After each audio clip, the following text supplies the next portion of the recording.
চতুর্ভুজ, বহুভুজ ও ঘনবস্তুর ক্লাসে আপনাদের সবাইকে স্বাগতম। আমরা প্রথমে চতুর্ভুজ এবং বহুভুজ পড়ব, এরপর হচ্ছে আমরা ঘনবস্তু পড়ব। তো প্রথমেই চতুর্ভুজের যে চার ধরনের চতুর্ভুজ থেকে মূলত প্রশ্ন আসতে পারে সেটা হচ্ছে আয়তক্ষেত্র। যেমন এখানে বলছে আয়তক্ষেত্র। আয়তক্ষেত্রে শোনেন, চতুর্ভুজ থেকে কিন্তু জ্যামিতি আসবে না। হ্যাঁ, জ্যামিতির প্রশ্ন আসবে না চতুর্ভুজ থেকে, যা আসবে সব পরিমিতি। চতুর্ভুজ থেকে যা আসবে সব পরিমিতি, জ্যামিতি থেকে আসবে না। তো এই যে আয়তক্ষেত্র, আয়তক্ষেত্র থেকে বেশি প্রশ্ন হয়। আয়ত এবং বর্গ এই দুইটা টপিক থেকে বেশি প্রশ্ন হয় চতুর্ভুজের মধ্যে। আয়ত এবং বর্গ এই দুইটা বেশি ইম্পর্টেন্ট। রম্বস, সামান্তরিক ততটা ইম্পর্টেন্ট না। তো আয়তক্ষেত্রের ক্ষেত্রফল সমান আমরা জানি যে দৈর্ঘ্য গুণ প্রস্থ। যদি দৈর্ঘ্য এ হয় প্রস্থ বি হয় তাহলে এ বি বর্গ একক। আর লাগবে পরিসীমা। পরিসীমা সমান 2 দৈর্ঘ্য যোগ প্রস্থ। এই যে 2 দৈর্ঘ্য যোগ প্রস্থ, এটা হলো পরিসীমা। আর আয়তক্ষেত্রে কর্ণ, আয়তক্ষেত্রে কর্ণ হচ্ছে √a² প্লাস b² একক। আচ্ছা, আয়তক্ষেত্র আবার কেমন হয়? আয়তক্ষেত্র হয় যার বিপরীত দুইটা বাহু সমান এবং সমান্তরাল। কোণগুলো কি? সমকোণ। এই কোণগুলো 90 ডিগ্রি, প্রত্যেকটা কোণই 90 ডিগ্রি করে। এই বাহু আর এই বাহু সমান এবং সমান্তরাল, এই দুইটা বাহু পরস্পর সমান এবং সমান্তরাল। ইহাই হইল আয়ত, এটাই হইল আয়ত। তো আয়তর কর্ণ দুইটা আবার সমান হয়। আয়তের কর্ণ দুইটা পরস্পর সমান হয়, দুইটা কর্ণই সমান। তাহলে এই আয়তক্ষেত্রের ক্ষেত্রফল যদি বলে, দৈর্ঘ্য যদি এ হয় প্রস্থ যদি বি হয়, তাহলে ক্ষেত্রফল হবে এবি বর্গ একক। পরিসীমা মানে চার বাহুর যোগফল, মানে এটাও কিন্তু এ, হ্যাঁ সরি এটা বি, এটা এ, তাহলে চারটে বাহু যোগ করলে কি হয়? a+a+b+b, মানে 2a+2b, অর্থাৎ এই যে 2 দৈর্ঘ্য যোগ প্রস্থ, এটা হলো পরিসীমা। আর কর্ণ, কর্ণ হলে যে √a² প্লাস b² বর্গ একক, এটা হলো কর্ণের সূত্র। আয়তক্ষেত্রকে যদি একটু ধাক্কা দেই হয়ে যাবে সামান্তরিক ক্ষেত্র। সামান্তরিকটা দেখতে ঠিক এরকম হয়। সামান্তরিকটা দেখতে এরকম, মানে কোণগুলো সমকোণ হবে না। কোণগুলো সমকোণ হবে না। যেহেতু কোণগুলো সমকোণ হবে না, তবে বিপরীত বাহুগুলো সমান। এটা যদি এ হয় এটাও এ, এটা বি হলে এটাও বি, বিপরীত বাহুগুলো সমান এবং সমান্তরাল, এটা হলো সামান্তরিক। তো সামান্তরিকের ক্ষেত্রফল কি? সামান্তরিকের ক্ষেত্রফল সমান হইল ভূমি গুণন উচ্চতা। এটা উচ্চতা যদি এইচ হয় তাহলে ভূমি হলো এ, উচ্চতা হলো এইচ, তাহলে এ এইচ বর্গ একক। সামান্তরিকের ক্ষেত্রফল সমান এ এইচ বর্গ একক, মানে ভূমি গুণন উচ্চতা। সামান্তরিক খুব একটা ইম্পর্টেন্ট না, আয়তক্ষেত্রটা খুব ইম্পর্টেন্ট। আর পরিসীমা সমান ওই যে 2 দৈর্ঘ্য যোগ প্রস্থ, এটা ঠিক আছে। আচ্ছা, এবার আসি সামান্তরিকের কর্ণ দুইটা কিন্তু সমান না, অসমান। সামুদ্রিকের কর্ণ দুইটা অসমান। আচ্ছা, এখানে ক্ষেত্রফল নির্ণয়ের আরেকটা সূত্র একটু জেনে রাখি, সেটা হইলো ধরেন আমি একটা কর্ণ অঙ্কন করলাম। এই কর্ণের দৈর্ঘ্য যদি এক্স হয় আর এই কর্ণের উপর যদি একটা লম্ব অঙ্কন করে বিপরীত শীর্ষবিন্দু থেকে, এটা যদি উচ্চতা যদি এইচ হয়, তাহলে ক্ষেত্রফল হবে এক্স এইচ বর্গ একক। এক্স এইচ বর্গ একক।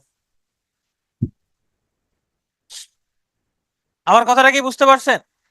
সামুদ্রিকে যদি একটা কর্ণের দৈর্ঘ্য দেওয়া থাকে আর ওই কর্ণের উপর একটা লম্বের দৈর্ঘ্য দেওয়া থাকে, তাহলে ওই লম্বের দৈর্ঘ্য আর কর্ণের দৈর্ঘ্য গুণ করলেও কি পাওয়া যাবে?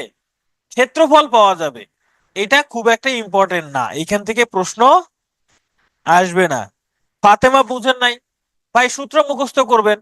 সামুদ্রিকের ক্ষেত্রফল সমান এই যে কর্ণ গুণন কর্ণের উপর, আমি তো এখানে কিছু বুঝাই নাই, আমি একটা সূত্র বলছি, কর্ণের উপর লম্বের দৈর্ঘ্য। আমি তো এখানে কিছু বুঝাই নাই, এটা বুঝবেন কি বলে? বোঝানোর মতো কিছু বলি নাই। এটা হচ্ছে ক্ষেত্রফল নির্ণয়ের আর একটা সূত্র। ক্ষেত্রফল নির্ণয়ের আর একটা সূত্র, এটা মুখস্থ করবেন। কর্ণ গুণন কর্ণের উপর লম্বের দৈর্ঘ্য, গুণ করলে আমরা ক্ষেত্রফল পেয়ে যাব।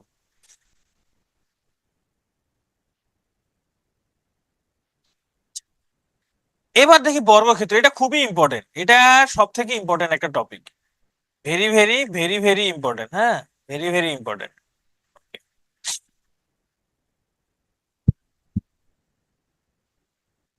বর্গক্ষেত্রে ক্ষেত্রফল সমান কি?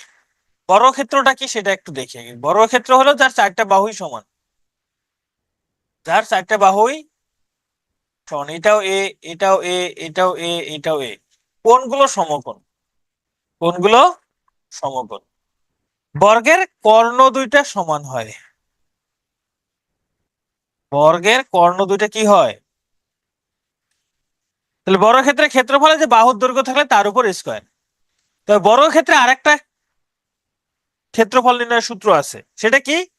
যদি কর্ণের দৈর্ঘ্য দেওয়া থাকে, ধরুন কর্ণের দৈর্ঘ্য ডি, তাহলে ক্ষেত্রফল হবে এই যে ডি স্কয়ার ভাগ 2। বাহুর দৈর্ঘ্য দেওয়া থাকলে বাহুর উপর স্কয়ার, কর্ণের দৈর্ঘ্য দেওয়া থাকলে কর্ণের উপর স্কয়ার করে 2 দ্বারা ভাগ করতে হবে, তাহলে বর্গের ক্ষেত্রফল পাওয়া যাবে। পরিসীমা তো চার বাহুর যোগফল এ যোগ এ যোগ এ যোগ এ, চারটে বাহু যোগ করলে হয়ে যাবে, মানে 4a, 4a। আর কর্ণের দৈর্ঘ্য এ ইন্টু √2, মানে বাহুর দৈর্ঘ্য গুণন √2। বাহুর দৈর্ঘ্যটা সামনে লিখবেন, এখানে যদিও পরে লেখা আছে, সামনে লিখবেন সামনে। পরে লিখতে গিয়ে সমস্যা করে ফেলে অনেকে, এইভাবে লিখে ফেলে √2a, মানে এটাও রুটের ভিতরে দিয়ে দেয়, কিন্তু এ রুটের ভিতরে হবে না, তার থেকে এ কে সামনে লেখেন, এটাই ভালো। বর্গের এই চারটা সূত্র একদম ঠোঁটস্থ করে ফেলবেন, বর্গের এই চারটে সূত্র একদম ঠোঁটস্থ করে ফেলবেন।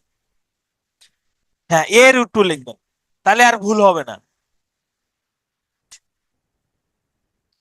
আরেকটা হইলো রম্বস। রম্বসের ক্ষেত্রফল সমান হাফ ইন্টু কর্ণদ্বয়ের গুণফল। রম্বসটা দেখতে কেমন? দেখতে সামান্তরিকের মধ্যে, তবে বাহুগুলো কি হয়? চারটা বাহুই সমান, চারটা বাহুই সমান, এই বাহু এ, এ, এ, এ। তবে কর্ণ দুইটা অসমান, কর্ণ দুইটা আবার সমান হয় না। কারণ এটা হলো D1 এই কর্ণ, আর এই কর্ণ যদি D2 হয়, তাহলে রম্বসের ক্ষেত্রফল সমান হাফ কর্ণদ্বয়ের গুণফল, হাফ কর্ণদ্বয়ের গুণফল। আর পরিসীমা, এই দুইটা সূত্রই লাগবে। হ্যাঁ, বর্গকে একটু ধাক্কা দিতে হবে। তো মোটামুটি ভাবে আপনাদের যদি ভালোভাবে আয়ত আর বর্গ এই দুইটা টপিকের অঙ্ক ভালোভাবে সলভ করতে পারেন, প্রশ্ন আসলে এই দুইটা থেকে আসার সম্ভাবনা বেশি। এই হলো সূত্র। না, আয়ত এবং বর্গ সব থেকে ইম্পর্টেন্ট, আয়ত এবং বর্গ। আচ্ছা, এখন অনেকের মনে প্রশ্ন জাগতে পারে যে ভাই, সূত্রগুলো তো আপনি মুখস্থ করাচ্ছেন, কেন সূত্রগুলোর বেসিক বলতেছেন না? এরকম কি কারো লাগবে নাকি, বেসিক লাগবে নাকি বলেন? যে এই সূত্রটা কেন এরকম হইলো, তারপরে যে এই সূত্রগুলো এরকম কেন? আচ্ছা, যাদের লাগবে বেসিক, হ্যাঁ, আমি ক্লাস শেষে আপনাদের টেলিগ্রাম গ্রুপে একটা ক্লাস রেকর্ড দিয়ে দিব। হ্যাঁ, টেলিগ্রাম গ্রুপে একটা ক্লাস রেকর্ড দিয়ে দিব, যাদের লাগবে সেই ক্লাস রেকর্ডটা দেখে নেবেন। সেখানে আমি প্রত্যেকটা সূত্র ডিটেলস আলোচনা করছি, যদি প্রয়োজন হয় আপনারা সেখান থেকে দেখে নেবেন, ওইটাও আমারই ক্লাস। ঠিক আছে? হ্যাঁ, ম্যাথ পারলেই হইলো। ঠিক আছে, এবার চলেন আমরা অঙ্ক করি। আয়তক্ষেত্র সম্পর্কিত অঙ্ক, সব থেকে ইম্পর্টেন্ট একটা টপিক। দেখেন বলছে একটা আয়তক্ষেত্রের কর্ণের দৈর্ঘ্য হইল 15 মিটার, প্রস্থ হইল 10 মিটার, তাহলে ক্ষেত্রফল কত? কর্ণ 15 মিটার, প্রস্থ 10 মিটার, ক্ষেত্রফল কত? এখন ক্ষেত্রফল নির্ণয় করতে আমাদের কি দরকার? ক্ষেত্রফল নির্ণয় করার সূত্র একটাই, দৈর্ঘ্য গুণ প্রস্থ, দৈর্ঘ্য গুণ প্রস্থ। এইখানে প্রস্থ দেওয়া আছে 10 মিটার, দৈর্ঘ্য কি দেওয়া আছে? দৈর্ঘ্য দেওয়া আছে। এটা বাহুর দৈর্ঘ্য না, এটা কর্ণের দৈর্ঘ্য। এই 15 হলো কর্ণের দৈর্ঘ্য, তাহলে আমাদের বাহুর দৈর্ঘ্যটা বের করতে হবে। ক্ষেত্রফল নির্ণয় করতে দৈর্ঘ্য এবং প্রস্থ লাগবে, প্রস্থ দেওয়া আছে, বাহুর দৈর্ঘ্য দেওয়া নাই, বাহুর দৈর্ঘ্য বের করব। কর্ণের দৈর্ঘ্য দেওয়া আছে, এখন কর্ণের সূত্র কি জানি? আচ্ছা, বাহুর দৈর্ঘ্যটা যদি এ হয়, প্রস্থ যদি বি হয়, কর্ণ এর সূত্রটা কি ছিল? √a² + b² ছিল না? তো এই কর্ণের মান দেওয়া আছে 15, এই 15 সমান √a² এই যে প্রস্থ বি, প্রস্থের মান দেওয়া আছে 10 মিটার, তাহলে এখানে 10² দিয়ে দেই। এই স্কয়ার, এই রুটটা দূর করার জন্য উভয় পাশে যদি আমরা বর্গ করে দেই, উভয় পাশে বর্গ করে দিলে সহজ হয়ে যাবে। 15 স্কয়ার মানে কত? 15 স্কয়ার মানে 225, তাই না? আর এই যে স্কয়ার রুট কাটা যাবে, এখানে থাকবে এ স্কয়ার প্লাস 100। এখান থেকে আমরা লিখতে পারি এ স্কয়ার সমান 225 মাইনাস 100, তার মানে এ স্কয়ার সমান 125। তাহলে এ সমান কত? Root over 125। এই রুট ওভার 125 কে আমি ভেঙে ভেঙে লিখতে পারি এইভাবে, 25 গুণন 5। 5 25-এ 125 হয়, 5 25-এ 125। এই 25-এর উপর রুট হইলে সেটা হয় 5, আর এই যে 5-এর উপর রুট হলে তো রুট 5ই হবে। তাহলে বাহুর দৈর্ঘ্য, এই যে দৈর্ঘ্য পাইলাম 5√5। তাহলে এখন এই যে ক্ষেত্রফল নির্ণয়ের যে সূত্রটা, এখানে আমরা মান বসাই দেই। ক্ষেত্রফল সমান দৈর্ঘ্য গুণ প্রস্থ। দৈর্ঘ্য হইল 5√5 গুণন প্রস্থ হইল 10। এই দুটা গুণ করলে, যে 5 আর 10 গুণ করলে হবে 50 রুট। এই হলো অ্যান্সার। অনেকের কাছে মনে হচ্ছে ম্যাথটা অনেক বড়। আমি আপনাদের বুঝায় বুঝায় করলাম, ম্যাথটা করতে সর্বোচ্চ 3 মিনিট লাগছে। তো আপনি কি এত ডিটেলস লিখবেন? এত ডিটেলস লিখবেন পরীক্ষার হলে? লিখবেন না তো। এই যে সূত্রটা কি এইভাবে লিখবেন আপনি? লিখবেন না তো। এত তো লিখবেন না, এত কিছু লিখবেন না। যে কর্ণের সূত্র কি লিখবেন? এগুলো মাথায় থাকবে, সূত্র থাকবে মাথায়, শুধু মানগুলো লিখবেন খাতায়।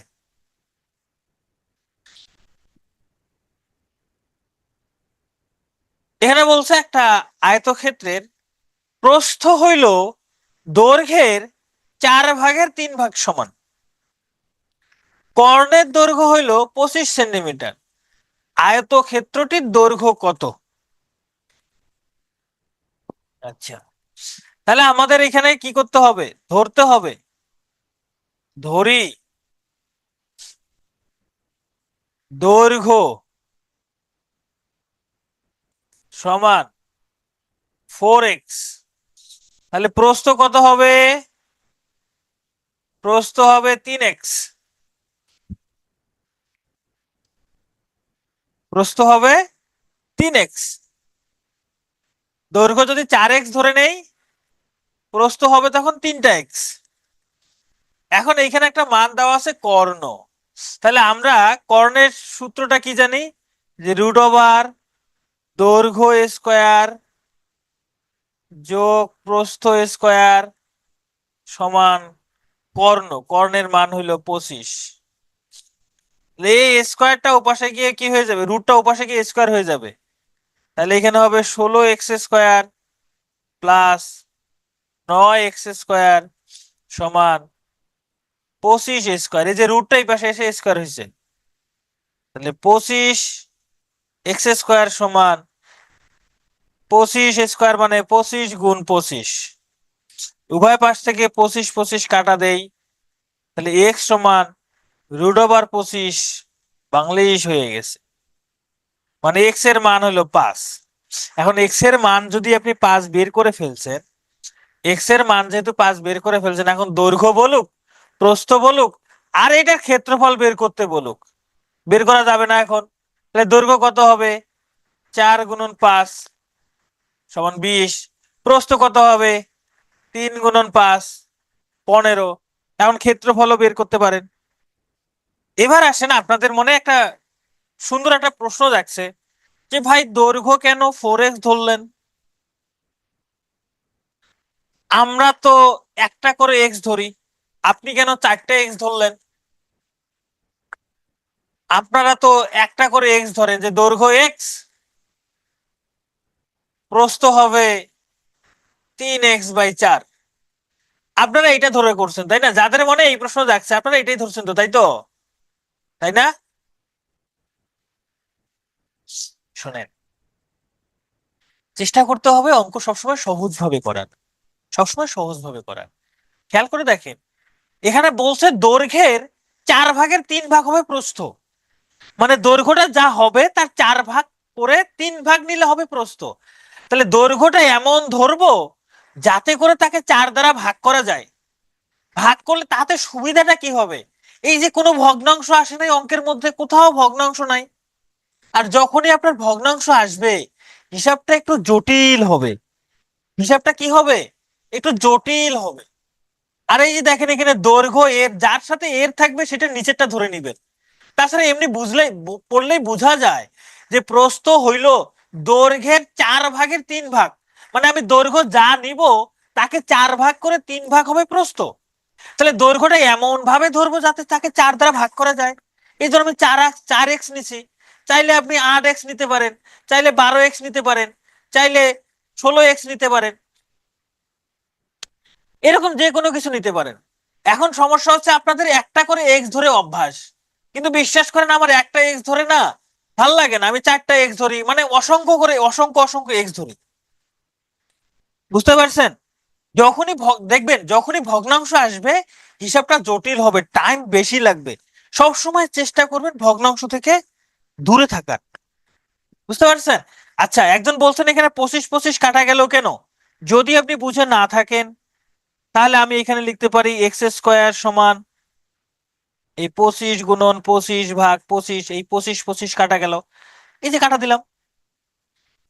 তারপরে তাহলে x² সমান 25, x সমান √25 সমান 5।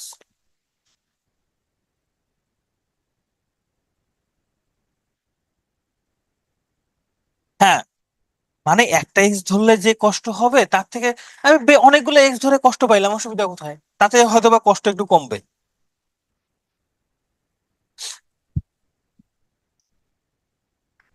আচ্ছা, এইটা করেন এখন।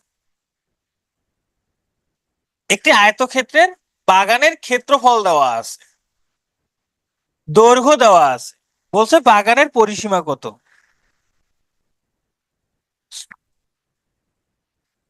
আরে 25² মানে 25 × 25, আর এখানে 25 গুণ আছে, গুণ থাকলে এটা এ পাশে গিয়ে কি হয়? ভাগ হয়। ভাগ হয়। এই যে 25 গুণ আছে, আমরা এক্স এর মান বের করে 25টা এই পাশে নিয়ে দিয়েছি, ভাগ হয়ে গেছে, শেষ। আচ্ছা, এখন দেখেন এখানে বলছে ক্ষেত্রফল 500 বর্গমিটার, দৈর্ঘ্য হলো 25 মিটার, পরিসীমা বের করতে বলছে। এখন পরিসীমার সূত্র কি?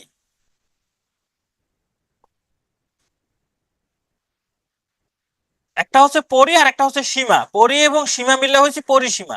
তো এখানে দুইটা জিনিস আছে, একটা হচ্ছে দৈর্ঘ্য আর একটা হচ্ছে প্রস্থ, তাই না? পরি এবং সীমার মধ্যে থাকে দৈর্ঘ্য এবং প্রস্থ। তো এখানে দৈর্ঘ্য দেওয়া আছে, প্রস্থ কোথায়? প্রস্থ, প্রস্থ কই? প্রস্থ দেওয়া নাই, প্রস্থ বের করব। তাহলে দৈর্ঘ্য এবং ক্ষেত্রফল ব্যবহার করে প্রস্থ বের করব। আমরা জানি দৈর্ঘ্য গুণ প্রস্থ সমান ক্ষেত্রফল, তাই না? দৈর্ঘ্য এবং প্রস্থ গুণ করলে কি পাই? ক্ষেত্রফল পাই। দৈর্ঘ্য হইল 25, প্রস্থ প্রস্থর জায়গায় থাক, ক্ষেত্রফল হইল 500। তাহলে প্রস্থ সমান কত? এই 500 ভাগ এই যে 25 গুণ আছে, এটা এই পাশে এসে ভাগ হবে। তো 500 কে 25 দ্বারা ভাগ করলে কত হয়? 20 হয়। তার মানে প্রস্থ হইল 20। এখন আপনি দৈর্ঘ্য পাইছেন, প্রস্থ পাইছেন, এখন পরিসীমা বলুক আর কর্ণ বলুক, যাই বলুক না কেন, শুধু মান বসাবেন আর হিসাব করবেন। দৈর্ঘ্য হইল 25, প্রস্থ হইল 20, তাহলে 2 × 25 আর 20 গুণ করলে হবে, যোগ করলে হবে 45, 45 আর 2 গুণ করলে হবে 90। এখানে বলছে একটা আয়তাকার ঘরের দৈর্ঘ্য হইল প্রস্থ অপেক্ষা 4 মিটার বেশি, ঘরটির পরিসীমা 32 মিটার হইলে দৈর্ঘ্য কত হবে? চলেন আমরা এটা সলভ করি। তো এখানে বলছে প্রস্থ থেকে দৈর্ঘ্য 4 মিটার বেশি, তাহলে প্রথমে ধরে নেই প্রস্থ কয়টা এক্স ধরবেন বলেন তো দেখি এইবার। এবার বেশি ধরার দরকার নেই, একটা এক্সই ধরেন। এবার একটা এক্সই ধরেন, ভগ্নাংশ থাকলে একটু কম বেশি করে ধরবেন। তা দৈর্ঘ্য কত হবে? x+4। যেহেতু প্রস্থের থেকে দৈর্ঘ্য 4 মিটার বেশি, তাই প্রস্থ যদি x মিটার হয়, দৈর্ঘ্য তাহলে x+4। এইখানে দেওয়া আছে পরিসীমা, তাহলে আমরা যদি দৈর্ঘ্যর সাথে প্রস্থ যোগ করে 2 দ্বারা গুণ করি তাহলে আমরা কি পাই? পরিসীমা পাই, এখানে 2x+4 সমান 32 ডিভাইডেড বাই 2, তাই না? এই যে 2 গুণ আছে, এই পাশে এসে ভাগ হইলো, তাহলে 2x সমান, এই যে 32 কে 2 দ্বারা ভাগ করলে হয় 16, আর এই যে 4 এই পাশে এসে বিয়োগ হবে, তাহলে কি হবে এখানে 2x সমান 12, তাই না? x সমান কত? 12/2 সমান কত? 6। তার মানে প্রস্থ হইলো 6 মিটার। তাহলে দৈর্ঘ্য কত? দৈর্ঘ্য হবে 6+4 = 10 মিটার। এখন এই প্রশ্নে শুধু দৈর্ঘ্য না আছে, চাইতেও পারতো ক্ষেত্রফল কত, চাইতেও পারতো কর্ণ কত। তাহলে এই যে প্রস্থ আর দৈর্ঘ্য বের করে এরপরে ক্ষেত্রফল বলুক কর্ণ বলুক এগুলো বের করবেন।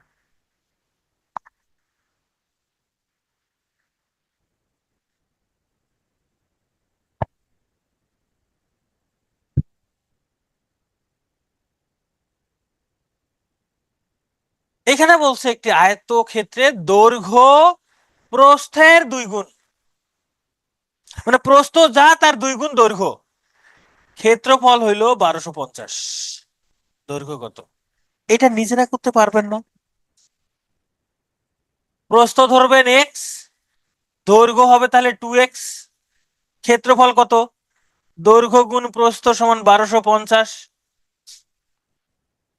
তার মানে x² সমান 1250/2 সমান 625, x সমান √625 সমান হলো 25। তাহলে দৈর্ঘ্য হলো 25, এটা হলো সরি প্রস্থ 25, প্রস্থ এটা, তাহলে দৈর্ঘ্য হবে 25 গুণন 2 মানে 50। দেখেন তো এই যে এই অঙ্কটা, এই যে কোথায় যেন করলাম, মানে এই অঙ্কটা, এই যে এই অঙ্কটা, এই যে দৈর্ঘ্য দেওয়া আছে, পরিসীমা দেওয়া আছে, ক্ষেত্রফল কত, দৈর্ঘ্য এবং পরিসীমা থেকে আপনারা কি প্রস্থ বের করতে পারবেন না? এখন প্রস্থ বের করে দৈর্ঘ্য প্রস্থ গুণ করে দিলেই ক্ষেত্রফল হয়ে যাবে। এটা আপনাদের হোমওয়ার্ক দিচ্ছি, এগুলো নিজেরা প্র্যাকটিস করবেন।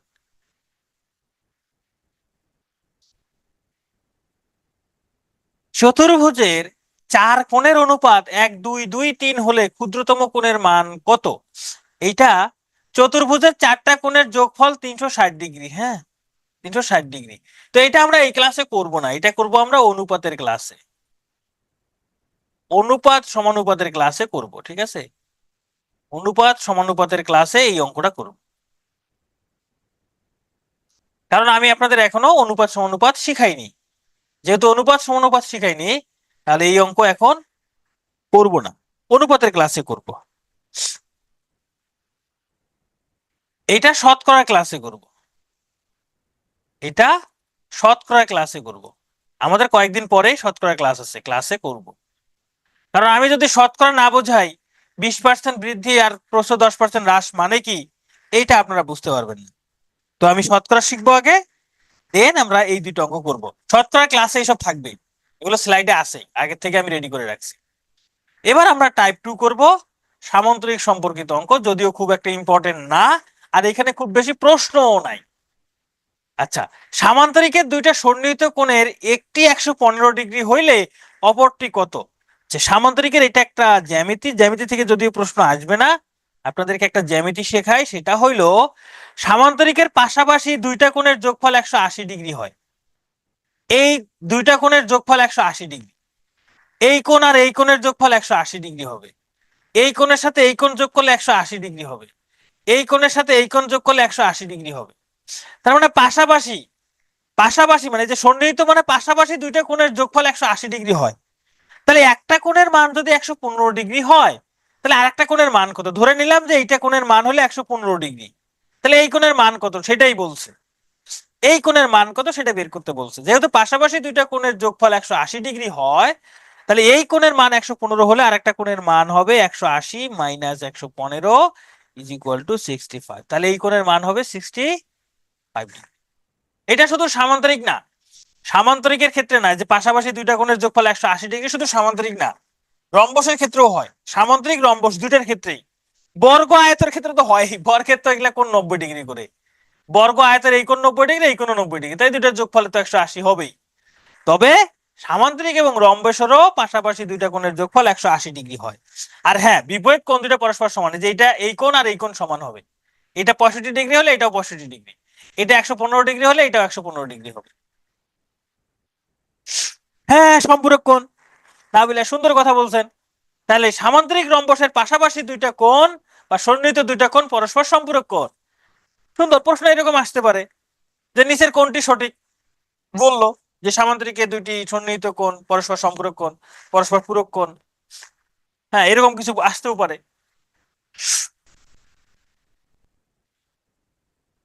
একটি সামান্তরিকের ক্ষেত্রফল হইলো 120 বর্গ সেন্টিমিটার। একটি কর্ণের দৈর্ঘ্য দেওয়া আছে 20 সেন্টিমিটার। বলছে ওই কর্ণের উপর অঙ্কিত লম্বের দৈর্ঘ্য কত। তা আমরা জানি সামান্তরিকের ক্ষেত্রফল, ধরেন কর্ণের দৈর্ঘ্য যদি এ হয়, লম্বের দৈর্ঘ্য যদি এইচ হয়, তাহলে ক্ষেত্রফল হলো এইচ। এটার মান হচ্ছে যে ক্ষেত্রফল কত, 120।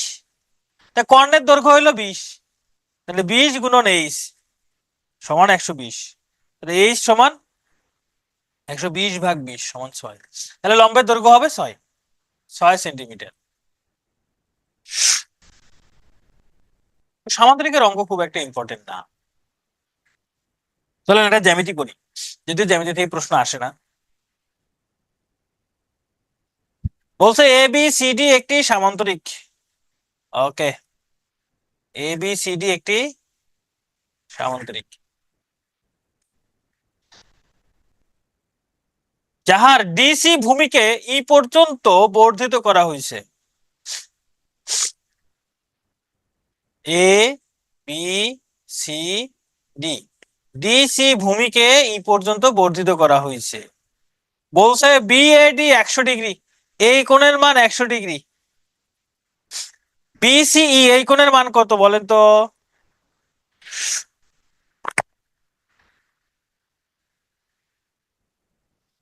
এইটা 100 ডিগ্রি হলে এটাও 100 ডিগ্রি,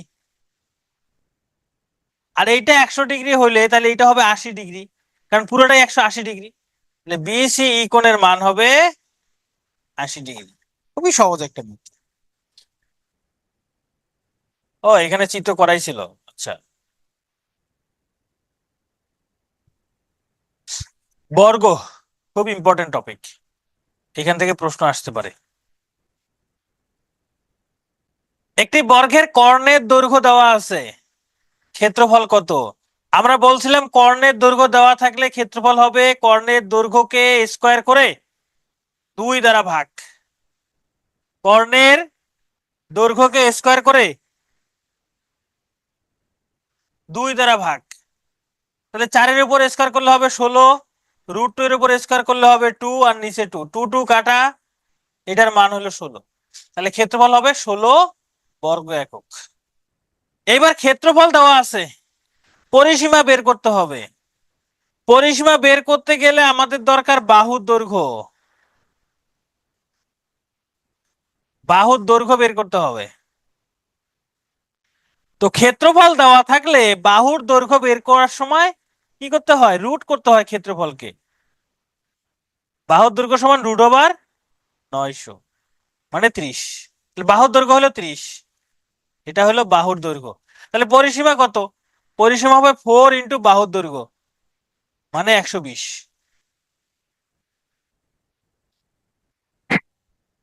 পরিসীমা 4 ইন্টু বাহুর দৈর্ঘ্য। এই যে এখানে ক্ষেত্রফল দেওয়া আছে, বলছে চারদিকে বেড়া আছে, তাহলে বেড়ার দৈর্ঘ্য কত, মানে পরিসীমা চেয়েছে, এখানে পরিসীমা বের করতে বলছে। পরিসীমা, পরির যে সেই যেই সীমা আছে সেই সীমা বের করবেন, এটা হোমওয়ার্ক, এটা নিজেরা করবেন। একটু আগে যে অঙ্কটা করলাম ওইটা আর এটা সেম। দুটা বর্গের ক্ষেত্রফলের অনুপাত দেওয়া আছে 25 এবং 36। তাহলে এখানে ক্ষেত্রফলের অনুপাত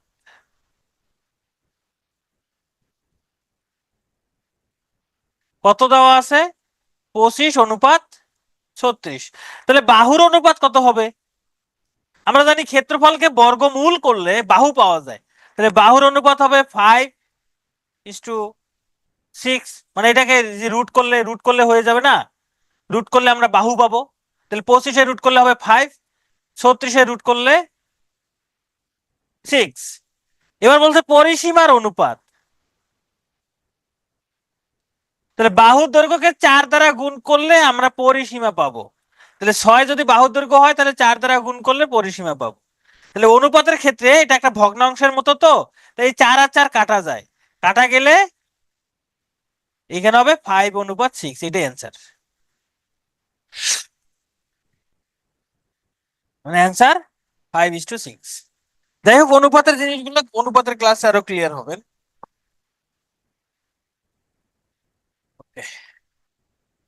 একটি বর্গক্ষেত্রের এক বাহু দৈর্ঘ্য অপর একটি বর্গক্ষেত্রের পরিসীমার সমান।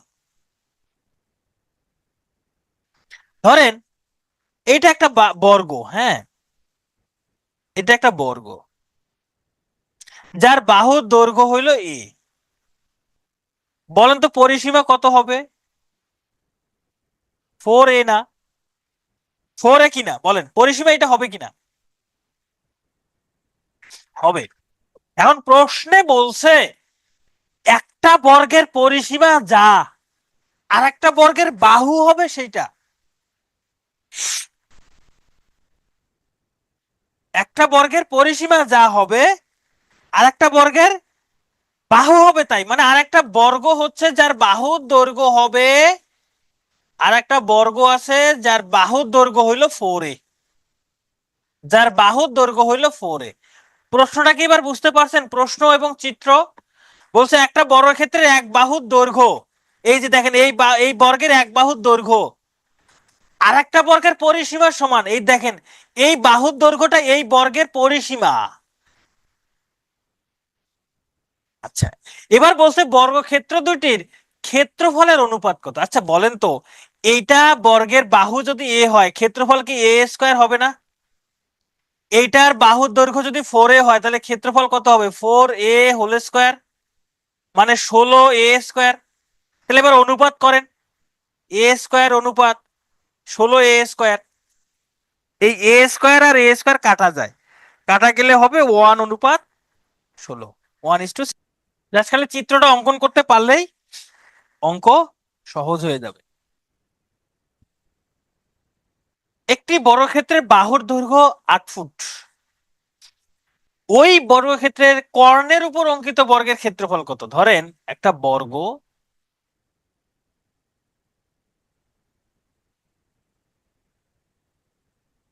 এইটার বাহুর দৈর্ঘ্য হলো 8, বাহুর দৈর্ঘ্য কত? 8। হুম, তাহলে বাহুর দৈর্ঘ্য 8 হলে কর্ণ কত হবে? আমরা জানি বাহুর দৈর্ঘ্য 8 হলে কর্ণ হবে বাহুর দৈর্ঘ্য গুণন √2, তাই না? তার মানে 8 √2, এটা হলো কর্ণ। ধরেন এইটা হলো কর্ণ, সোজা হবে, হ্যাঁ, এটা হলো কর্ণ, 8 √2, এটা কর্ণ। তাহলে এই যে কর্ণ, এই প্রশ্নে কি বলছে? কর্ণের উপর অঙ্কিত বর্গ। আমরা যদি কর্ণের সমান নিয়ে, সমান বাহুর দৈর্ঘ্য নিয়ে একটা বর্গ অঙ্কন করি, তাহলে আমি একটা বর্গ অঙ্কন করলাম, এই যে বর্গ, যেই বর্গের প্রত্যেকটা বাহুর দৈর্ঘ্য হবে 8 √2, যেই বর্গের প্রত্যেকটা বাহুর দৈর্ঘ্য হবে 8 √2, তাহলে এই বর্গের ক্ষেত্রফল কত? এই বর্গের ক্ষেত্রফল কত সেটা বের করতে বলছে। তাহলে বাহুর দৈর্ঘ্য যদি 8 √2 হয়, ক্ষেত্রফল কত হবে? 8 √2 হোল স্কয়ার, 8 এর উপর স্কয়ার করলে হবে 64, গুণন √2 এর উপর স্কয়ার করলে হবে 2, তার মানে 128, 128।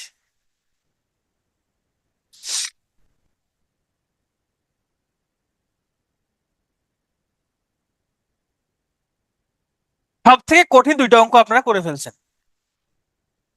এইটা আমরা শতকরার ক্লাসে করব, হ্যাঁ, শতকরার ক্লাসে করব,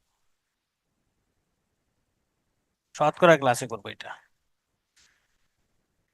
এখানে বলছে একটা বর্গের বাহুর দৈর্ঘ্য 3 গুণ হইলে ক্ষেত্রফল কত গুণ বৃদ্ধি পাবে? একটি বর্গের বাহুর দৈর্ঘ্য 3 গুণ হলে ক্ষেত্রফল কত গুণ হবে? এখন বাহুর দৈর্ঘ্য 3 গুণ, ধরেন দুইটা দুইটা কেস, একটা হচ্ছে বাহুর দৈর্ঘ্য এ, এটা যদি বাহু হয় তাহলে ক্ষেত্রফল কি হবে? এ স্কোয়ার। এখন বাহুর দৈর্ঘ্যটাকে যদি 3 গুণ করা হয় তাহলে বাহুর দৈর্ঘ্য হবে 3a, তাহলে ক্ষেত্রফল কত হবে? এই 3a হোল স্কোয়ার, মানে 9a স্কোয়ার। তাহলে দেখেন তো ক্ষেত্রফলটা কত গুণ হয়েছে? ক্ষেত্রফলটা কত গুণ হয়েছে? 9 গুণ হয়েছে না? 9 গুণ হয়েছে না? ক্ষেত্রফল 9 গুণ হবে, তাহলে অ্যান্সার 9 গুণ।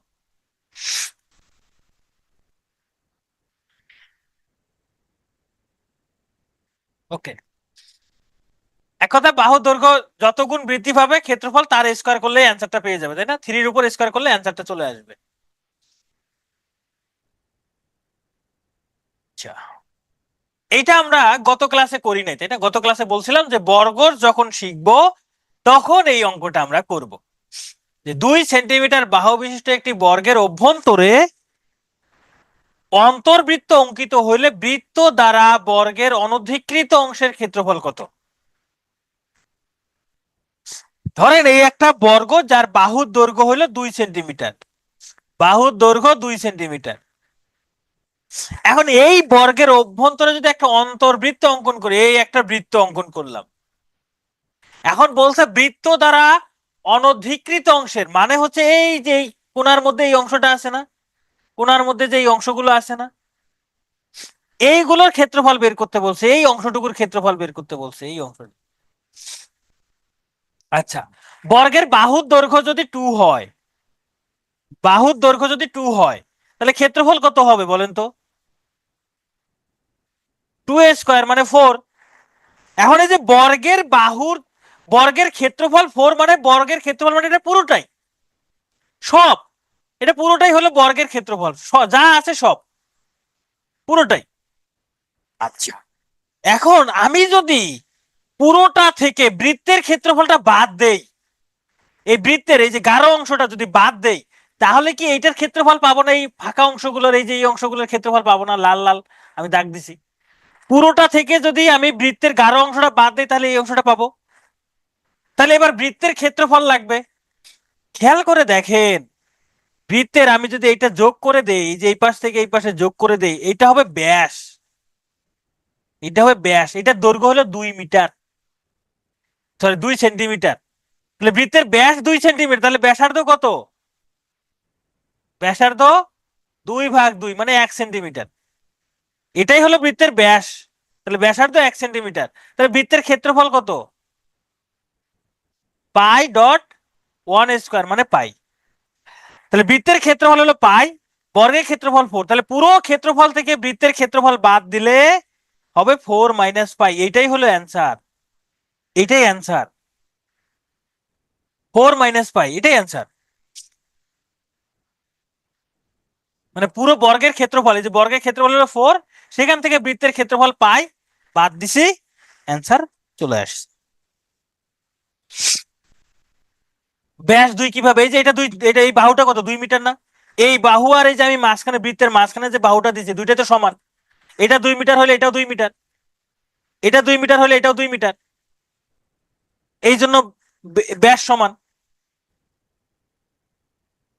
পাইয়ের মান বসাইতে হবে না, পরীক্ষা আসলে এরকমই থাকবে। আমি আরেকবার বললে যদি আপনি বুঝতে পারেন তাহলে প্লিজ রেকর্ডটা দেখে নেবেন। এবার রম্বস সম্পর্কিত অঙ্ক, যদিও খুব একটা ইম্পর্টেন্ট না, তারপর আমরা একটু দেখি। এই যে রম্বসে কর্ণদ্বয়ের দৈর্ঘ্য দেওয়া আছে,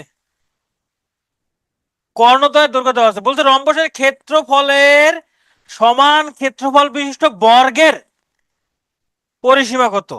প্রথমে রম্বসের ক্ষেত্রফল বের করেন, ক্ষেত্রফল সমান কি হবে? হাফ ইন্টু কর্ণদ্বয়ের গুণফল, কত হয়? 2 দ্বারা 16 কে ভাগ করলে হবে 8, 8 8 64। রম্বসের ক্ষেত্রফল যেটা, এইটাই যদি বর্গের ক্ষেত্রফল হয় তাহলে সেই বর্গের পরিসীমা কত? আমার কথাটা কি বুঝতে পারছেন? বলছে রম্বসের ক্ষেত্রফলের সমান ক্ষেত্রফল বিশিষ্ট বর্গ, মানে রম্বসের যেটা ক্ষেত্রফল হবে সেটাই একটা বর্গের ক্ষেত্রফল, এটাই হলো বর্গের ক্ষেত্রফল। এটা কিসের ক্ষেত্রফল? বর্গের ক্ষেত্রফল। তাহলে বর্গের ক্ষেত্রফল যদি 64 হয়, বলছে বর্গের পরিসীমা কত, তাহলে বর্গের বাহু কত হবে? বর্গের বাহু √64 মানে 4। তাহলে পরিসীমা কত হবে? 4 না 8। পরিসীমা কত হবে? 4 ইন্টু বাহুর দৈর্ঘ্য মানে 32। এই হলো অঙ্ক।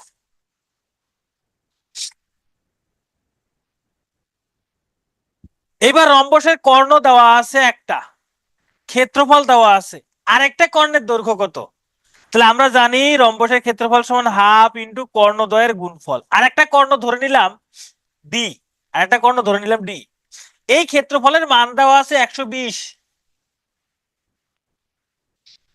2 দ্বারা 6 কে ভাগ করলে হয় 3, তাহলে 3D সমান 120। তাহলে ডি সমান 120 ভাগ 3 সমান 40। তাহলে আরেকটা কর্ণের দৈর্ঘ্য হবে 40।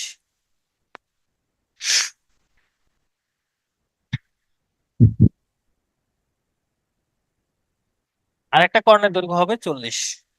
আমরা এবার একটু বহুভুজ করব, বহুভুজ। বহুভুজ করে আমরা একটা ব্রেক নিব, ঠিক আছে? বহুভুজ করব। বেশি স্পিড কই, আমি অঙ্ক শেষ হচ্ছে তারপর তো যাচ্ছি। স্পিড আর কই, এগুলা সহজ অঙ্ক না। এখানে তো সূত্র বসাইলাম, অঙ্ক করলাম, আর স্পিড কই? বহুভুজ থেকে মাঝে মধ্যে প্রশ্ন আসে। বহুভুজের দুইটা সূত্র। কয়টা সূত্র? দুইটা সূত্র। ভাই দুইটা সূত্র মনে রাখলে আজীবন বহুভুজ থেকে প্রশ্নের উত্তর করতে পারবেন, আজীবন। আচ্ছা, বলেন তো সব থেকে ক্ষুদ্রতম বহুভুজ নাম কি? ক্ষুদ্রতম বহুভুজের নাম কি কেউ বলতে পারবেন? ক্ষুদ্রতম বহুভুজের নাম?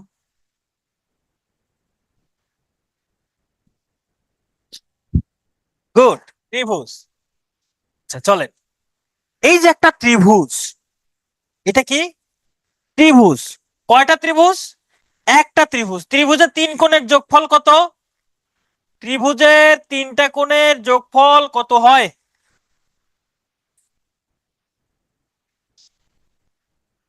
180 ডিগ্রি। আচ্ছা, আমরা বহুভুজ বলতে সুষম বহুভুজ পড়বো। সুষম বহুভুজ কি ভুজ?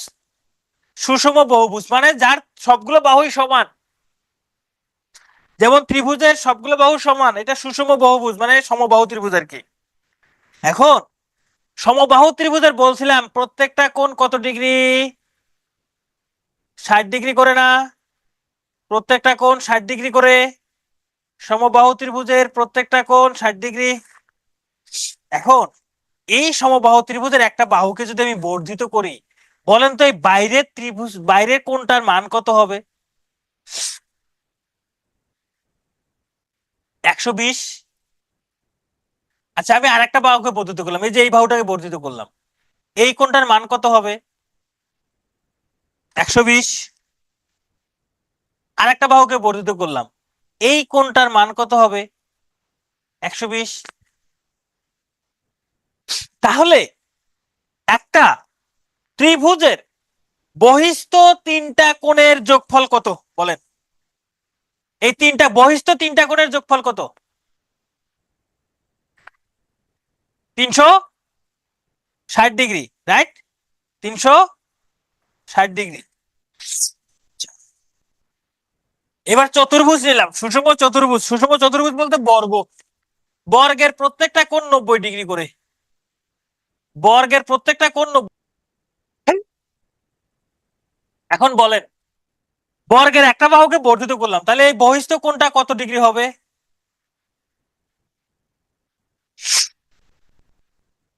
90 ডিগ্রি। আমি চারটা বহিস্থ কোণ অঙ্কন করলাম। এইখানেও দেখেন তো চারটা বহিস্থ কোণ, প্রত্যেকটা কোণই 90 ডিগ্রি করে না? প্রত্যেকটা কোণ 90 ডিগ্রি করে।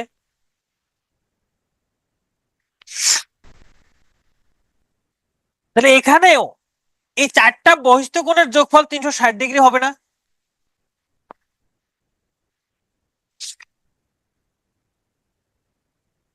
এখান থেকে কি বুঝলেন?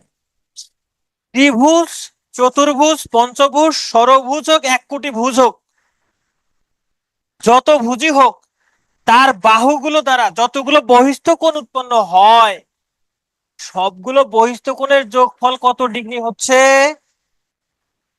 360। যে কোনো ভুজেরই বহিস্থ কোণগুলোর যোগফল কত ডিগ্রি? 360। সেটা ত্রিভুজ হোক, চতুর্ভুজ হোক, কিংবা পঞ্চভুজ হোক। যেমন আমি এখানে একটা পঞ্চভুজ অঙ্কন করছি, এইটারও প্রত্যেকটা বহিস্থ কোণের যোগফল 360 ডিগ্রি হবে। এখন এখান থেকেই আমরা যা শিখব, পরীক্ষায় যা আসতে পারে, বলতে পারে এইরকম ভাবে যে একটা বহুভুজের বহিস্থ কোণ 90 ডিগ্রি, বহিস্থ কোণ 90 ডিগ্রি। তাহলে বাহুর সংখ্যা কত? বাহুর সংখ্যা কত? তাহলে কি করব? দেখেন এই 360 ডিগ্রি কি চারটা ভাগ হয়ে গেছে 90 ডিগ্রি করে। তাহলে আমরা 360 কে যদি বাহুর সংখ্যা দ্বারা ভাগ করি, মানে সরি, বহিস্থ কোণ দ্বারা ভাগ করি, তাহলে বাহুর সংখ্যা পাবো।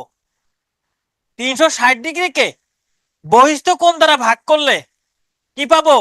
বাহুর সংখ্যা পাবো। এই যে 360 ডিগ্রিকে যদি আমরা বহিস্থ কোণ 120 ডিগ্রি দ্বারা ভাগ করি, বাহুর সংখ্যা পাবো। এই যে ত্রিভুজ, তিনটা ভুজ।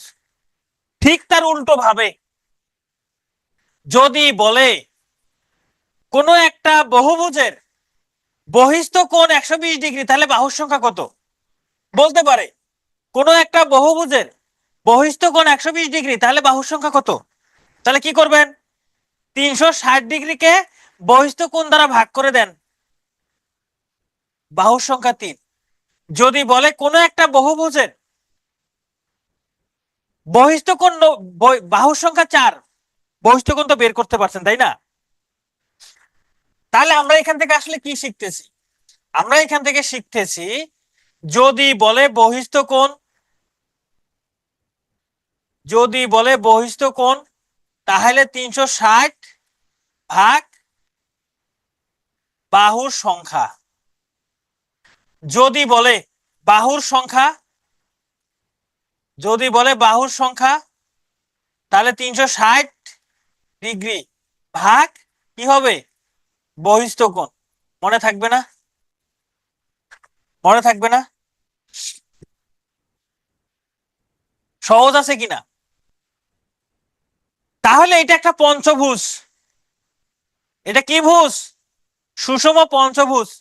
বলেন এই পঞ্চভুজের বহিস্থ কোণ কত ডিগ্রি হবে?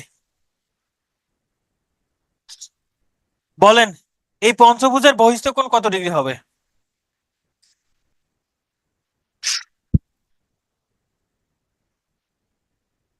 একটা বহিস্থ কোণের মান কত? একটা বহিস্থ কোণের মান কত? এই যে বহিস্থ কোণ, এই কোণটার মান কত? এই কোণের মান কত সেটা বের করতে বলছে। যেহেতু পঞ্চভুজ, 360 কে 5 দ্বারা ভাগ করে দেন। ভাগ করলে কত হয়? মানে বাহুর সংখ্যা 5, 5 দ্বারা ভাগ করেন, কত হবে? 72 ডিগ্রি। প্রশ্ন আসলে এরকমই আসবে। ধরেন আপনাকে বললো যে একটা বহুভুজের, আচ্ছা আমরা এটা পরে করতেছি। এবার আমরা আরেকটা জিনিস শিখি, সেটা হচ্ছে অন্তস্থ কোণগুলোর যোগফল কত ডিগ্রি। অন্তস্থ কোণগুলোর যোগফল কতগুলি, যতগুলো কোণ আছে সবগুলো কোণের যোগফল কত সেটা বের করবে। দেখেন তো একটা ত্রিভুজের 3 কোণের যোগফল কত ডিগ্রি? একটা ত্রিভুজের 3 কোণের যোগফল 180 ডিগ্রি না? একটা 180 ডিগ্রি। আচ্ছা, তাহলে আমি এটাকে কি লিখতে পারি? 1 গুণন 180। একটা ত্রিভুজ, তাই 1 গুণন 180। আমি একটা চতুর্ভুজ অঙ্কন করলাম, এই চতুর্ভুজের একটা কর্ণ দুইটা ত্রিভুজে বিভক্ত করে একটা। এখন অনেকে বলবেন ভাই আমি তো আর একটা কর্ণ অঙ্কন করতে পারি না। এইভাবে কর্ণ অঙ্কন করা যাবে না, এমন ভাবে কর্ণ অঙ্কন করতে হবে যাতে একটা কর্ণ আর একটা কর্ণকে ছেদ না করে। তাহলে এরকম কর্ণ হয় একটা ত্রিভুজ কয়টা হয়েছে? দুইটা না? তাহলে 2 গুণন 180, তার মানে একটা চতুর্ভুজের 4 কোণের যোগফল 360 ডিগ্রি।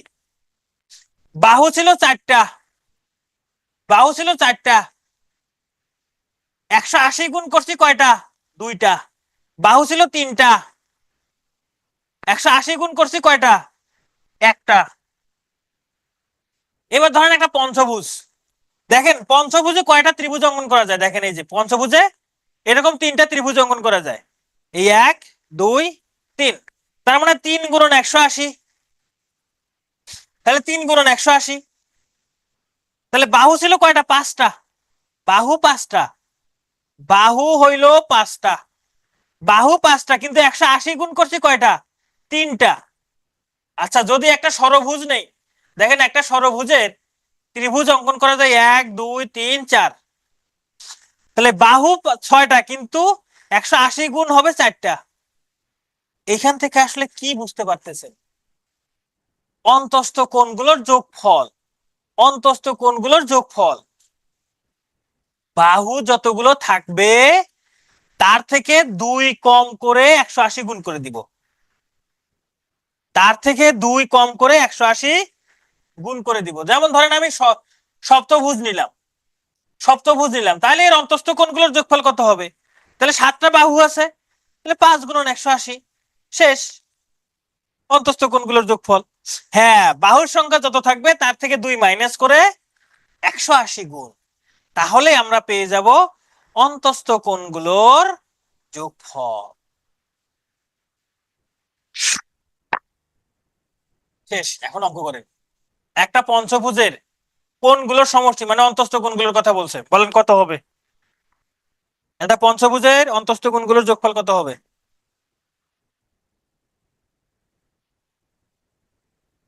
কত হবে বলেন? পঞ্চভুজ মানে 5টা বাহু আছে, তাহলে 3 গুণন 180, 540 ডিগ্রি, সহজ জিনিস। একটা সুষম ষড়ভুজের বহিস্থ কোণের পরিমাণ কত বলেন? সুষম ষড়ভুজের বহিস্থ কোণের পরিমাণ কত? ষড়ভুজ বলছে, ষড়ভুজ। তাহলে কি করব?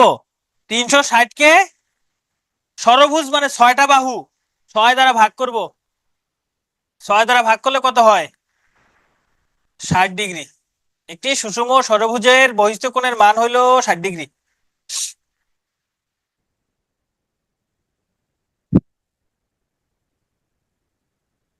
একটি বহুভুজের অন্তঃকোণের পরিমাণ 120 ডিগ্রি হইলে বাহুর সংখ্যা কত?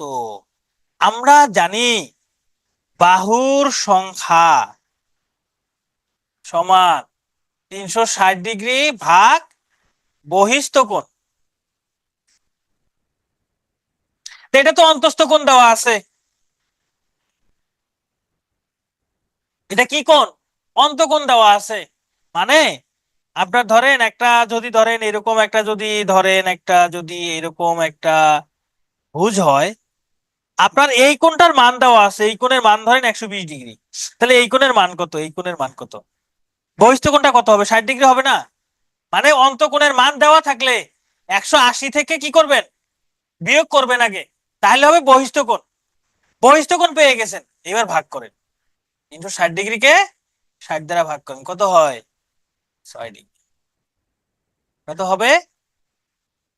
সরি 6 ডিগ্রি না, 6টি, বাহুর সংখ্যা হবে 6। আচ্ছা, ঘনবস্তু, ঘনবস্তু অনেকের কাছে কঠিন লাগতে পারে, যাদের কাছে কঠিন লাগবে আপনারা স্কিপ করতে পারেন। তারপরেও আপনারা দেখেন দুইটা টপিক করবেন, একটা হচ্ছে আয়তাকার ঘনবস্তু আর একটা ঘনক। এই দুইটা কে প্রশ্ন আসার সম্ভাবনা সব থেকে বেশি, আসলে এই দুটা থেকে আসবে, বাকিগুলো থেকে আসার সম্ভাবনা নাই বললেই চলে। তারপরে আমি করাবো। ঘনবস্তুটা আসলে কি, আমরা এতক্ষণ ধরে যে দৈর্ঘ্য প্রস্থ দিয়ে আমরা ক্ষেত্রফল পরিসীমা কোণ নির্ণয় করলাম সেটা ছিল 2 ডাইমেনশনাল, মানে দুইটা মাত্রা ছিল, শুধু দৈর্ঘ্য এবং প্রস্থ। এখন আমরা করব 3 ডাইমেনশনাল। দৈর্ঘ্য প্রস্থ উচ্চতা, দৈর্ঘ্য প্রস্থের সাথে উচ্চতাও থাকবে। তো প্রথমে যেটা দেখবো আয়তাকার ঘনবস্তু, আমি সরাসরি সূত্র চলে যাই। যাদের এই জিনিসগুলোর বেসিক জানতে হবে বা জানার ইচ্ছে আমাকে টেলিগ্রামে নক দেন, আমি আপনাদের ক্লাস রেকর্ড দিয়ে দিব। আয়তাকার ঘনবস্তুর সূত্রগুলো কি কি? সাউন্ড খুব কম, সাউন্ড খুব কম হয় না, ঠিকই তো আছে।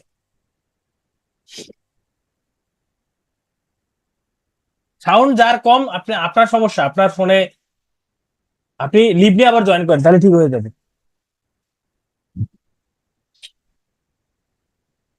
আজকে সাউন্ডে কোনো প্রবলেম নাই। তো আয়তাকার ঘনবস্তুর আসলে বৈশিষ্ট্যগুলো কি কি? আমরা একটা আয়তাকার ঘনবস্তু যদি অঙ্কন করি, হুম, যদি একটা আয়তাকার ঘনবস্তু অঙ্কন করি, দেখতে মোটামুটি আপনার চারপাশে যা আছে সবই হচ্ছে তো আপনার ঘনবস্তু, 3 ডাইমেনশনাল সবকিছুই। আপনি যে টেবিলে বসে আছেন, টেবিলটা, চেয়ার, আপনার ফোন, হাতের ফোনটা বা পিসিটা, সবকিছু এরকম 3 ডাইমেনশনাল। যদি এর দৈর্ঘ্যটা এ হয়, প্রস্থটা বি হয়, আর উচ্চতা যদি সি হয়, তাহলে এটার ক্ষেত্রফল কি হবে? ক্ষেত্রফল এ বি সি, সরি আয়তন, আয়তন, ক্ষেত্রফল না, আয়তন। আয়তন হবে এ বি সি ঘন একক। এখানে আবার আয়তন আছে। কর্ণ হবে √a² + b² + c²। দেখেন একটু আগে আমরা আয়তন কর্ণ পড়ছিলাম √a² + b²। তো যেহেতু এখানে আরেকটা মাত্রা যুক্ত হয়েছে, তাহলে সেটা সহ হবে √a² + b² + c²। আর ক্ষেত্রফল হলো এটা 2 × ab + bc + ca। এই 3টা সূত্র আয়তাকার ঘনবস্তুর জন্য লাগবে। আয়তন কি? ওই যে আপনি গ্লাসে যে পানি খান না, গ্লাসে যতটুকু পানি ধরে ওটাই হলো ওই গ্লাসের আয়তন, ওইটাই হলো ওই গ্লাসের আয়তন। আচ্ছা, তাহলে ক্ষেত্রফলটা কি? তাই তো, যে আয়তন এবং ক্ষেত্রফলের মধ্যে পার্থক্যটা কি, তাই না? আয়তন আর ক্ষেত্রফলের মধ্যে পার্থক্যটা কি?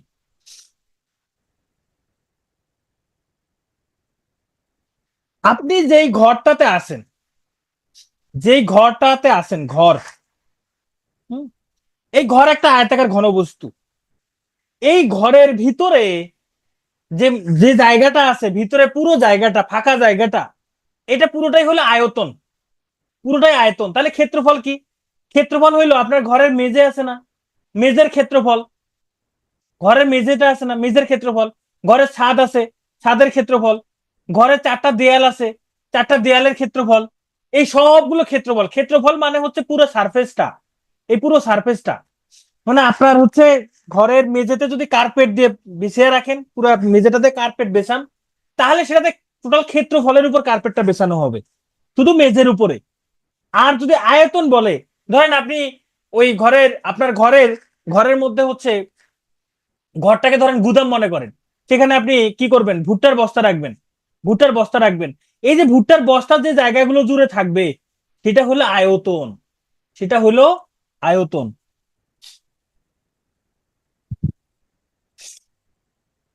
আচ্ছা, ক্ষেত্রফল আর পরিসীমা, তাহলে ক্ষেত্রফল আর পরিসীমার মধ্যে পার্থক্য কি? আপনার যে ঘরের মেঝেটা আছে না, ধরেন এটা আপনার ঘরের মেঝে, এটা আপনার ঘরের মেঝে, তাহলে ঘরের ক্ষেত্রফল, এই মেঝের ক্ষেত্রফল হলো এই যে পুরো সারফেসটা, এই পুরো সারফেসটা হলো ক্ষেত্রফল, সরি ক্ষেত্রফল, হ্যাঁ। আর যদি পরিসীমা বলে, তাহলে পরিসীমা হলে এই যে আপনার চারপাশের যে দৈর্ঘ্যটা, এটা হলো পরিসীমা। এটা হলো পরিসীমা 2D, 2Dর ক্ষেত্রে, অর্থাৎ 2 ডাইমেনশনাল ক্ষেত্রে। বুঝতে পারছেন? তো যাই হোক, আমাদের এই হলো আয়তন, কর্ণ, ক্ষেত্রফল, 3টা সূত্র মুখস্থ রাখবেন। আর একটা হচ্ছে ঘনক। ঘনকটা কেমন? ঘনকের সবগুলো বাহুই সমান, এটাও আয়তাকার। আ- চার 3টা বাহু আছে, 3 ডাইমেনশনাল, তবে বাহুগুলো সবই সমান, সব বাহুই সমান। এই যে এটাও এ, এটাও এ, এটাও এ, সবগুলো বাহুই সমান। তো সবগুলো বাহুই সমান হলে আয়তন হবে a³ ঘন একক, মানে a × a × a। আগেরটা ছিল কি? এ বি সি ছিল, এই যে এ বি সি, এবার বি আর সি সবগুলো তো সেম, তখন হবে এ, বি এর জায়গায় এ, সি এর জায়গায় এ, এই জন্য a³। সূত্রগুলো আর কি মনে রাখতে হবে? কর্ণ হবে √3a, কর্ণ হবে √3a। আপনারা এক কাজ করেন, এইভাবে না লিখে a × √3 লেখেন, a × √3। আর ক্ষেত্রফল হবে 6a², ক্ষেত্রফল হবে 6a²। এই দুইটা থেকে প্রশ্ন আসার সম্ভাবনা বেশি। এই দুইটার এই তিনটা তিনটা 6টা সূত্র মনে রাখবেন। এই 6টা সূত্র দিয়ে আমরা অঙ্ক করব। এরপরে যেগুলো আছে, যেমন বেলন, এই বেলন কোন বেলন? যেমন এই যে পাইপ, পাইপ হচ্ছে বেলন আকৃতির বা সিলিন্ডার, বা সিলিন্ডার। সিলিন্ডার বা বেলন আকৃতির, যদি সিলিন্ডারের উচ্চতা এইচ, ব্যাসার্ধ আর হয়, মানে সিলিন্ডারটা দেখতে এরকম হয়, পাইপের মতো হবে। এই যে পাইপ, এই হচ্ছে পাইপ, ধরেন উপরে একটা বৃত্ত বৃত্তের মতো আছে, নিচেও একটা বৃত্তের মতো আছে। এটার উচ্চতা যদি এইচ হয় আর এই বৃত্তের ব্যাসার্ধ যদি আর হয়, তাহলে বেলনের দুই প্রান্তের ক্ষেত্রফল, মানে উপরের প্রান্ত আর নিচের প্রান্তের ক্ষেত্রফল, এটা একটা বৃত্ত, এটাও একটা বৃত্ত, এই বৃত্তের ক্ষেত্রফল পাই আর স্কোয়ার, এই বৃত্তের ক্ষেত্রফল পাই আর স্কোয়ার।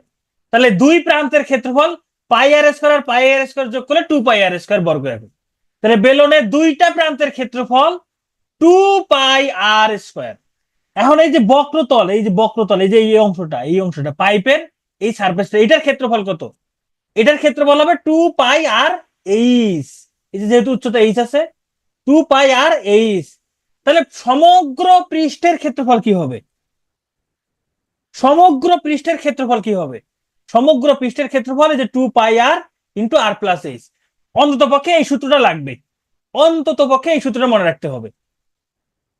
আর আয়তন বললে পাই আর স্কোয়ার এইচ। তাহলে অন্তত পক্ষে এই দুটো সূত্র মনে রাখতে হবে, এখানে কোনো কর্ণ নাই।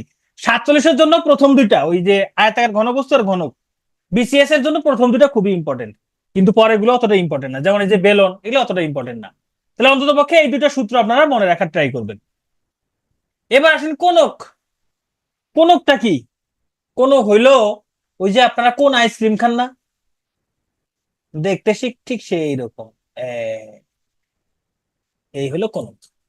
তো কোনকের উচ্চতা যদি এইচ হয়, এই যে উচ্চতা যদি এইচ হয়, হ্যাঁ, এই উচ্চতা যদি এইচ হয়, ব্যাসার্ধ যদি আর হয়, আর এই যে হেলানো তল, এই যে হেলানো তলটা, এটা যদি এল হয়, তাহলে ভূমির ক্ষেত্রফল, মানে এই যে বৃত্ত যেটা থাকে, বৃত্তটা, এটা যদি বৃত্তের ব্যাসার্ধ আর হলে ক্ষেত্রফল পাই আর স্কোয়ার।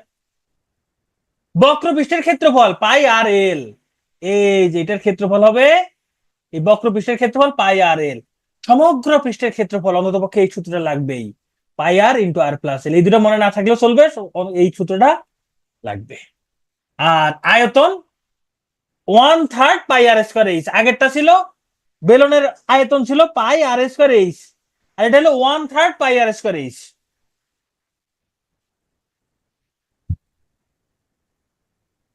ঠিক আছে। এবার হলো গোলক। ভাই গোলক কি? বল বল, ফুটবল, ক্রিকেট বল, এগুলো হচ্ছে গোলক। তা গোলকের ক্ষেত্রফল, ধরেন এই যে একটা বল, হ্যাঁ বল, এটা এটা বৃত্ত না কিন্তু বল, 3D আকৃতির আর কি, বৃত্ত না। আপনি ফুটবল চিন্তা করেন, তাহলে গোলকের ক্ষেত্রফল 4 পাই আর স্কোয়ার, শুধু পাই আর স্কোয়ার না, 4 পাই আর স্কোয়ার। আর আয়তন 4/3 পাই আর কিউব। এই দুটোই সূত্র, গোলকের এই দুটোই সূত্র, 4 পাই আর স্কোয়ার, এখানে 4/3 পাই আর কিউব, এই দুটোই সূত্র। এবার চলেন আমরা অঙ্ক করি। প্রথম দুইটা টাইপ খুব ইম্পর্টেন্ট, যেমন এই যে আয়তাকার ঘনবস্তু, এটা ইম্পর্টেন্ট। হ্যাঁ স্কিপ করা যাবে, স্কিপ করা যাবে, এইটাই স্কিপ করিয়ে না, যে আয়তাকার ঘনবস্তু এটাই স্কিপ করিয়ে না, এটা সহজ আছে। যেমন দেখেন এই যে আয়তাকার ঘনবস্তুর দৈর্ঘ্য প্রস্থ উচ্চতা দেওয়া আছে, ক্ষেত্রফল কত? তাহলে 2 × দেখেন দৈর্ঘ্য যদি এ ধরি, প্রস্থ যদি বি ধরি, উচ্চতা যদি সি ধরি, তাহলে ক্ষেত্রফলের সূত্র হইল এই যে 2 × AB + BC + CA। এখন শুধু মান বসাবেন আর হিসাব করবেন। এ এর মান হলো যে 25, তাহলে 25 গুণন বি এর মান কত, 20, প্লাস বি এর মান হলো 20 গুণন সি এর মান হলো কত, 15, প্লাস সি এর মান হলো 15 গুণন এ এর মান হলো কত, 25। এটা হিসাব করলে যা আসবে তাই অ্যান্সার। হিসাব আপনারা করবেন, হিসাব নিজে করুন।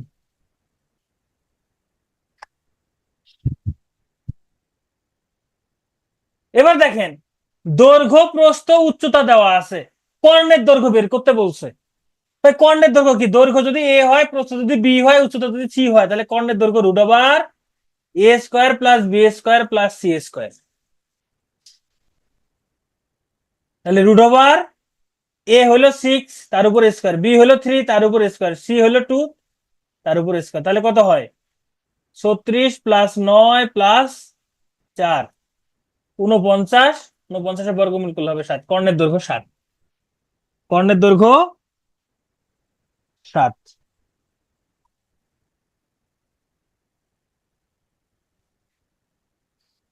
48-এ একটা প্রশ্ন আসছিল, সম্ভবত একটা কোন একটা জারের দৈর্ঘ্য প্রস্থ উচ্চতা দেওয়া ছিল, তাই না? দৈর্ঘ্য প্রস্থ উচ্চতা দেওয়া ছিল, সেখানে কত লিটার পানি ধরে, তার মানে সেটার আয়তনটা বের করতে বলছিল, সেটার আয়তনটা বের করতে বলছিল, আয়তন, সেটার আয়তন বের করতে বলছিল। বুঝতে পারছেন? 48-এ এরকম আসছিল, এই আয়তাকার ঘনবস্তু থেকে দৈর্ঘ্য প্রস্থ উচ্চতা ছিল, সেখানকার আয়তনটা বের করতে বলছিল। এটা 48 BCS এ এরকম একটা প্রশ্ন আসছিল। 48 BCS এ আসছে, যদি কর্ণ না, আয়তন বের করতে বলছিল, আয়তন। আয়তন তো দৈর্ঘ্য প্রস্থ উচ্চতার গুণফল। কর্ণ কি ভাই? কর্ণ মানে হচ্ছে এই যে আপনার ঘরের উপরের এক কোণা থেকে মেঝের এক কোণা পর্যন্ত যেটা যাবে সেটা হচ্ছে কর্ণ। এই যে একটা যদি আয়তাকার ঘনবস্তু হয়, কর্ণ হবে যে এই বাহু থেকে এই বাহু পর্যন্ত দৈর্ঘ্য, এই যে এইখান থেকে এই কোণা থেকে এই কোণার দৈর্ঘ্য, এটা হলো কর্ণ। সেই কর্ণের দৈর্ঘ্য হলো এটা, সূত্র এটা। এবার দেখেন কি কি দেওয়া আছে, দৈর্ঘ্য প্রস্থ আর আয়তন দেওয়া আছে, উচ্চতা বের করতে বলছে।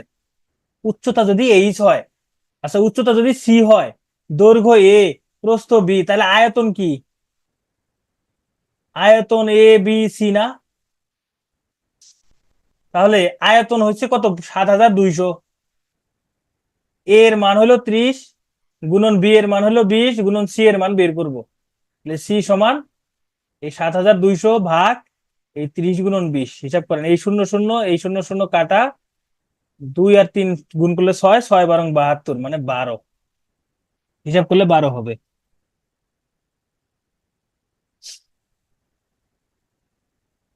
এবার আসেন ঘনক, যার দৈর্ঘ্য প্রস্থ উচ্চতা কি দুই তিনটাই সমান, তাহাই ঘনক। এই দুইটা টাইপ করবেন। ঘনকের কর্ণ 6√3, সমগ্র পৃষ্ঠের ক্ষেত্রফল, সমগ্র পৃষ্ঠের ক্ষেত্রফল হলো 6a²। তার মানে বাহুর দৈর্ঘ্য লাগবে, বাহুর দৈর্ঘ্য লাগবে। বাহুর দৈর্ঘ্য দেওয়া আছে এখানে? দেওয়া নাই। কর্ণ দেওয়া আছে। বাহুর দৈর্ঘ্য এ হলে কর্ণ হয় এ গুণন √3, এটার মান হলো 6√3। √3 কাটা, কাটা গেলে এ সমান 6। এখন এখানে মান বসাই দেন, সমগ্র পৃষ্ঠের ক্ষেত্রফল 6a², মানে 6 ইন্টু এ এর মান হলো 6, তার মানে 6a²। এটা হিসাব করলে হবে 216, হিসাব করলে হবে 216। একটি ঘনকের সম্পূর্ণ পৃষ্ঠের ক্ষেত্রফল দেওয়া আছে, কর্ণের দৈর্ঘ্য বের করতে বলছে। এইবার ক্ষেত্রফল মানে 6a² এর মান দেওয়া আছে 150, কর্ণের দৈর্ঘ্য বের করতে বলছে, এ গুণন √3 মান বের করতে বলছে। তার মানে এর মান আগে লাগবে আমার। তাহলে দেখেন তো a² সমান কত হয়? 150 ভাগ 6, a² সমান 25, এ সমান 5। তাহলে এখানে 5√3, এই হলো অ্যান্সার। এর মান যদি 5 বসাই দেই, তাহলে 5√3।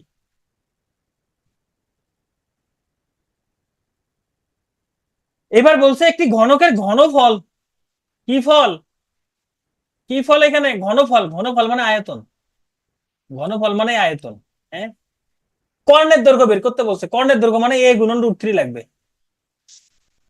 এ গুণন √3 লাগবে, তাহলে এর মান লাগবে। তা আয়তন দেওয়া আছে, আয়তন হলে a³, এর মান দেওয়া আছে 125, তাহলে a³ সমান 5³ 5, তার 3টা 5 গুণ করলে 125 হয়, তার মানে এ সমান 5। তাহলে কর্ণের দৈর্ঘ্য 5√3, ইহাই হলো উত্তর।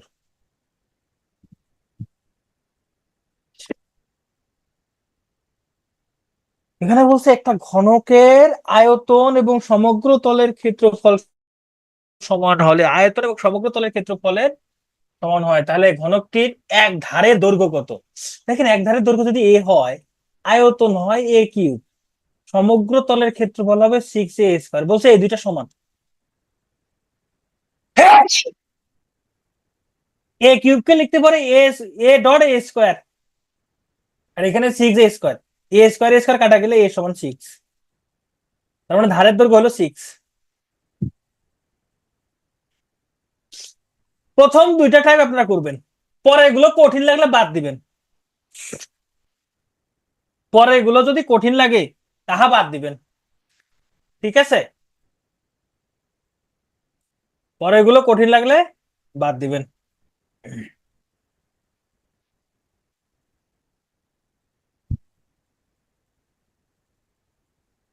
না না, এই যে আমি এখানে আর দুইটা টাইপ পড়াবো, বেলুন, সিলিন্ডার আর হচ্ছে কোন তিনটা টাইপ পড়াবো, তিনটা টাইপের 6-7টা ম্যাথ করবো।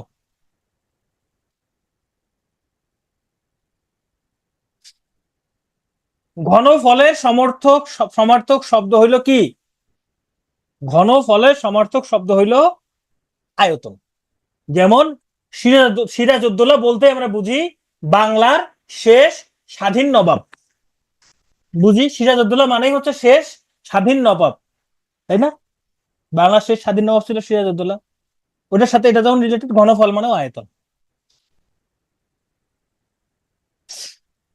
একটা বেলনের উচ্চতা দেওয়া আছে 10 সেন্টিমিটার, মানে এইচ দেওয়া আছে 10, ভূমির ব্যাসার্ধ দেওয়া আছে 7, আর দেওয়া আছে 7, তাহলে এর আয়তন কত?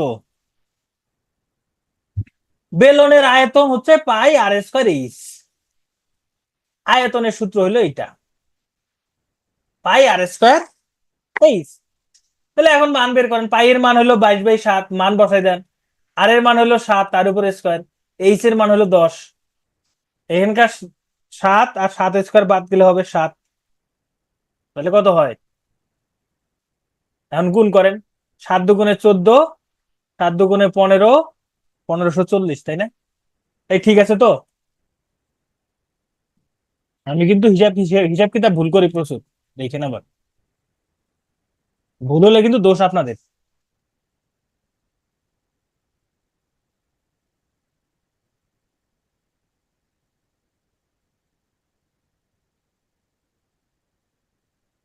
ওকে, ঠিক আছে। ওইটা সমবৃত্তক মানে, বেলনের সমবৃত্তক মানে একটা বেলন তো দেখতে এরকম হয় না, উপরে একটা যে গোল থাকে, নিচে একটা গোল থাকে, যে পাইপ আছে না, পাইপ। এই যে এটা এই বৃত্ত আর এই বৃত্ত দুটা সমান। ধরেন আপনি একটা বাজার থেকে পাইপ কিনছেন, হ্যাঁ, পাইপ কিনছেন, মোটর লাগাবেন, পাইপটা হইলো উপরে এইগুলো এইরকম, এই যে পাইপটা হলো এরকম। ভাই এটা কেমন হয়ে যাবে না, এটা বড় এটা ছোট, এটা তো বেলন হইলো না, বুঝেন না? এটাই, হ্যাঁ কোনো হয়ে যাবে। আচ্ছা, ভূমির ব্যাসার্ধ দেওয়া আছে, এবার বলছে বেলনের আয়তন এবং বক্রতলের ক্ষেত্রফলের অনুপাত কত। এখানে শুধুমাত্র আর এর মান দেওয়া আছে 6। এখন বেলনের আয়তন কি? পাই আর স্কয়ার এইচ। বক্রতলের ক্ষেত্রফল কি? 2 পাই আর এইচ।